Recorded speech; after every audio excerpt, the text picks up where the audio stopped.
Hey guys അപ്പം നിങ്ങൾ ഇപ്പോൾ വിചാരിക്കണ്ടാവും ഞാൻ എവിടേക്ക് നട്ടപ്പാറ വെയിലത്ത് നടക്കണത് ഞാനൊരു കസിൻ്റെ വീട്ടിലേക്ക് പോവാട്ടോ. കണ്ട മാങ്ങനെയും വേലിനെയും ഒക്കെ കുറ്റം പറഞ്ഞിട്ട് ഞാനും ഉമ്മയും ഇങ്ങനെ നടന്നു പോവാട്ടോ. അങ്ങനെ ഞങ്ങൾ ബസ്സിൽ കയറി ഇങ്ങനെ കുറച്ച് നേരമൊക്കെ ബസ്സിലൊക്കെ ഇരുന്ന് തൃപ്രയാറാണ് കേട്ടോ വീട്. അങ്ങനെ 3 ബസ്സൊക്കെ മാറി കയറേണ്ടി വരും. അത് കഴിഞ്ഞ് ഞങ്ങൾ അവിടെ നിന്ന് ഇറങ്ങി പിന്നെ സൂപ്പർ ഫാസ്റ്റ് കിട്ടി ഞങ്ങൾക്ക്. അപ്പോൾ കയറിയപ്പോൾ തന്നെ ആരും ഉണ്ടായിരുന്നില്ല. അതിപ്പോൾ എത്തുന്നുള്ളൊരു പ്രതീക്ഷയില്ല കേട്ടോ ആ ഇരിപ്പ്. പക്ഷേ കുറച്ച് നേരം കഴിഞ്ഞപ്പോൾ ആ ബസ് അവിടെ കുറച്ച് നേരം നിർത്തിയിട്ടേക്കുന്നു.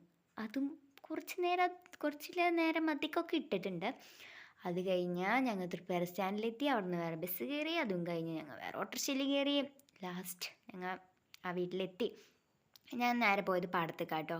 പാടത്ത് നിന്ന് ഞാൻ എന്ത് ചെയ്തു, ജ്യൂസും അച്ചപ്പൊക്കെ കഴിച്ചു. അത് കഴിഞ്ഞിട്ട് അവിടുത്തെ ഒരു പൂച്ചനെയൊക്കെ കളിപ്പിച്ച് ഞങ്ങൾ വേറെ കസിൻ്റെ വീട്ടിലേക്ക് നടക്കുക. അപ്പോൾ അവിടെ എത്തിയിട്ടിപ്പോൾ ഞാൻ കുറച്ച് നേരം ഉണ്ണിനൊക്കെ കളിപ്പിച്ചു. പിന്നെ ചോറ് കഴിച്ചു. പിന്നെ കുറച്ച് നേരമൊക്കെ വർത്താനം പറഞ്ഞിരുന്നു. നേരെ വീട്ടിലേക്ക് പോയി. അപ്പോൾ ഓക്കെ ബൈ.